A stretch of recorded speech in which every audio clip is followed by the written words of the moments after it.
Vamos lá então, pessoal, para a nossa aula sobre a primeira semana de desenvolvimento. A gente vai começar então aqui pela fecundação e vamos dividir ela em fases, né? Primeiro vamos entender esse desenho que vai ser usado aqui para explicar as fases da fecundação. Um esquema bastante simples, né, onde você tem o desenho do espermatozoide, aqui são as mitocôndrias, o flagelo, esses pontinhos aqui são as mitocôndrias, o flagelo, o núcleo do espermatozoide, o acrossomo, né? Aqui as células da coroa radiada, aqui a zona pelúcida, né? A membrana do ósto, né? Aqui o núcleo do ósto, aqui o espermatozoide entrando. Essa parte branca representa a fusão aqui entre a membrana do espermatozoide e a membrana do ósto, que é essa parte azul, né? Então vamos lá para as fases, né? Primeiro, a passagem do espermatozoide através da coroa radiada, são essas células aqui em roxo e branco, são as células da coroa radiada. Para ele penetrar aqui nessas células, ele vai liberar a hialuronidase, né? A hialuronidase, ela faz o quê? Né? É uma enzima, né? Ela vai degradar quem? O ácido hialurônico, certo? E esse ácido hialurônico é que mantém essas células fechadas, né, em conjunto. Aí ele vai conseguir passar por entre elas graças à degradação do ácido hialurônico pela hialuronidase. É difícil de falar essa palavra. É importante falar também que antes de chegar aqui, né, foi muito importante a mucosa, né, da tuba, né, a mucosa tubária. Por quê? Primeiro, pela movimentação, né? Ela vai contrair e relaxar, controlada essa movimentação pela ocitocina, né? Contração de musculatura lisa pela ocitocina. E essa movimentação ajuda o espermatozoide a chegar aqui até o óvulo, que ele vai ter que subir, né, pelo útero, entrar na trompa e chegar até a ampola. Ela também oferece nutrição, né, e condição, um ambiente adequado para que ele não morra, né? Nutrição e ambientação, vamos assim dizer. E a capacitação. O que é essa capacitação? São substâncias químicas que existem nas secreções da mucosa da trompa que vão ativar o espermatozoide, vão viabilizar o espermatozoide para ele conseguir fecundar, né? Ele precisa dessa ativação para conseguir fecundar. Então, e claro que durante, né, essa passagem dele aqui, ele vai precisar do batimento do flagelo também. Então, essas são causas externas da fecundação, né, vamos assim dizer. Né, abatimento do espermatozoide, né, e a ajuda da mucosa tubária. Mas no contato direto aqui com as células da coroa radiada, o importante aqui é a hialuronidase. Oh, difícil. Tá aqui, ó. Agora a gente vai falar da relação com a zona pelúcida, né? A penetração na zona pelúcida. Aí nós temos duas enzimas importantes. A primeira, a crosina. Por que ela é importante? Porque ela é proteolítica, né? Ela que vai romper a membrana, que está aqui como número 3, né? Que é a zona pelúcida. Tem outras duas, as neuroamidases, ó, amidase, e as esterase, né, esterase, a esterase, né, são ases que vão agir em amina e éster, né, e participam, né, do processo juntamente com a acrosina da lise da zona pelúcida.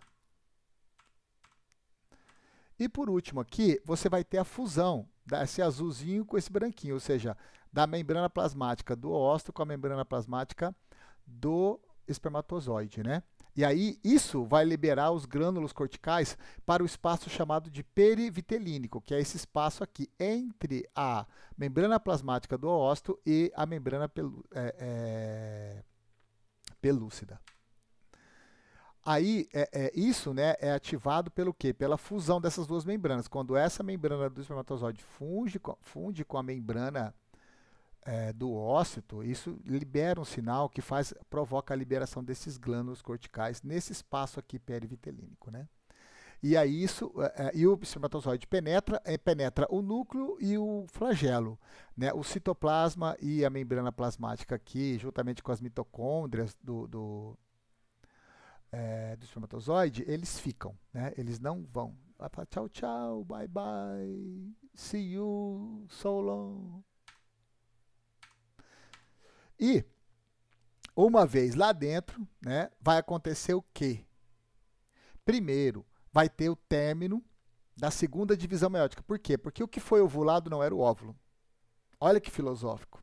O óvulo não foi ovulado, né? O óvulo precisa ter a segunda divisão da meiose, né? E formar o segundo corpúsculo polar, né? Então, isso vai acontecer somente quando o espermatozoide penetra. Então, a mulher só ovula quando fecunda, né? Depois, você vai ter a formação do pronúcleo masculino, ou seja, vai degradar a parede, vai degradar o flagelo, e o pronúcleo ele vai crescer, o pronúcleo masculino, né? O feminino e o masculino vão começar a se desenvolver, né? Eles vão ficar mais alarguecido, né? E a cauda do espermatozoide vai se degradar. E depois temos aqui uma terceira parte em que você vai ter aqui, ó, a lise das membranas, né? E entre essa fase e essa vai ter o quê? Uma duplicação do material genético, né? A gente sabe que antes de sofrer a mitose, que é onde você divide o material genético, primeiro o material genético é duplicado lá na intérfase, né? Na fase S. Então, essa duplicação do material genético aqui vai acontecer antes da última fase, né? Que é a primeira mitose, né? Caracterizando o final da fecundação. Então, da fase B para a fase C aqui, os pronúcleos masculino e feminino vão replicar o DNA e vai ter a lise das membranas nucleares, certo? E por último aqui, então, nós temos a primeira mitose, né? Terminando aqui a nossa fecundação. Está fecundado, meu filho. E aí a gente vai agora para a formação da mórula, ou morulação. E esse desenho aqui representa o que? O elemento principal da morulação, o que? A clivagem, né? Na formação da mórula, vai acontecer o seguinte: a zona pelúcida ela vai impedir o crescimento da mórula, mas não vai impedir que ela se multiplique. As células vão se multiplicar, né? E quando elas tiverem entre 12 e 32 blastômeros, já recebe o nome de mórula, podendo chegar a 64. Né? E essa mórula, né, as células vão ficar muito encostadas uma na outra. E esse toque entre elas é que vai determinar, que vai ativar determinadas cascatas químicas para começar o processo de diferenciação da mórula, para formar o blastócito. Né? E agora a gente entra então na formação do blastócito, que a gente chama de blastulação.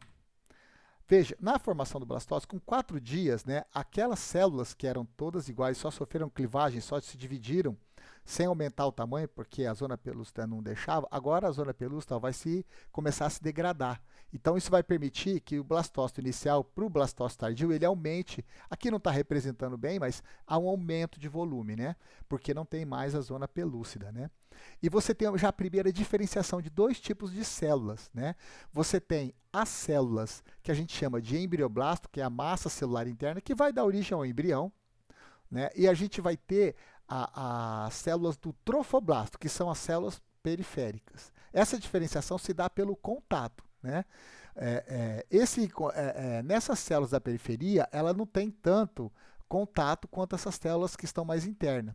Essa ausência de contato aqui vai inibir, né? Vai inibir uma via que a gente chama de via hipo, que é uma cascata de reação química, né? Que vai ativar alguns genes. Nesse caso, essa cascata será inibida. Como a cascata é inibida, essas células aqui, ó, do trofoblasto vão dar origem à placenta. Né? E o mecanismo, né, de sinal químico para que isso ocorra, né, o mecanismo de segundo mensageiro vai ser através da via hipo, ou seja, vai ser a inibição da via hipo. Porque nessas células aqui que estão na massa interna, aqui a via hipo vai desenvolver essas células, fazendo com que, coordenando o desenvolvimento delas para que elas se tornem um embrião. Né? Então, com 4 dias você tem o blastócito inicial, com 6 dias você tem o blastócito tardio. Né? E faltou falar aqui a cavidade, né? Forma uma cavidade blastocística. Então, agora a gente vai para a última etapa da primeira semana, que é a anidação, né? Ou seja, a adesão do blastócito ao epitélio do endométrio. Né? Primeira, né, coisa que vai acontecer ele vai, através do chamado polo embrionário, né, as células do trofoblasto vão se encostar nas células do endométrio. E aí vai acontecer a formação do sincício, ou seja, as células do trofoblasto elas vão se dividir em 2 tipos, as sincício-trofoblasto e a sintotrofoblasto. A sintotrofoblasto, bem, lembra que forma um cinto, ó, um cinto em volta, tá vendo? Aqui formou um cinto também, Que aí são, a gente fala que aqui na parte de baixo ela recebe o nome de hipoblasto, né? E essas que estão aqui em volta recebem o nome de citotrofoblasto. E aqui, as do sincício recebem esse nome de sincício trofoblasto porque há uma fusão das membranas, então você tem um sincício de células aqui, né? Um emaranhado de vários núcleos sem divisão, sem uma membrana separando eles. E esse sincício, ele libera muitas enzimas que vão digerindo o tecido conjuntivo aqui do endométrio, fazendo com que esse sincício penetre, né, no tecido conjuntivo do endométrio, dando início, então, caracterizando assim o processo de nidação, né? E aí você tem aqui, novamente, a cavidade blastocística, né? E as estruturas que foram formadas, né? O hipo, né? Hipo na parte de baixo, na porção de baixo, hipoblasto, né? Aqui o citotrofoblasto e aqui o sincício trofoblasto. E aqui é sobre a fertilização in vitro, né? Você tem dois métodos. Num primeiro método, você coleta os oócitos, né? O espermatozoide, e coloca no meio de cultura, onde nesse meio de cultura vai haver a fecundação. O processo de fecundação aqui é natural, o próprio espermatozoide vai fecundar com todo aquele processo que eu mostrei no começo da aula. Eles esperam o desenvolvimento da mórula para depois implantar, né? E tem um segundo que, às vezes, o espermatozoide não consegue fazer essa fecundação. Então, eles pegam um núcleo do espermatozoide e ejetam dentro do núcleo do oócito, né? E aí é uma etapa mais refinada desse processo de inseminação artificial. Então, só para fechar aqui, né? Nós falamos sobre as etapas da fecundação, né? Da interação lá do espermatozoide, primeiro com as células da coroa radiada e depois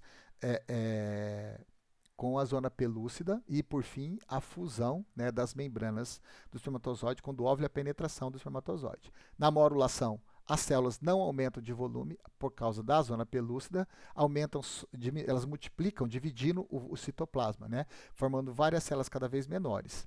E porque elas estão presas pela zona pelúcida. E aí, quando essa zona pelúcida se rompe, você tem o início da blastulação, onde você já tem dois tipos de células diferentes, né? Você tem as células da massa interna, que vão formar o embrião, e o trofoblasto. Beleza?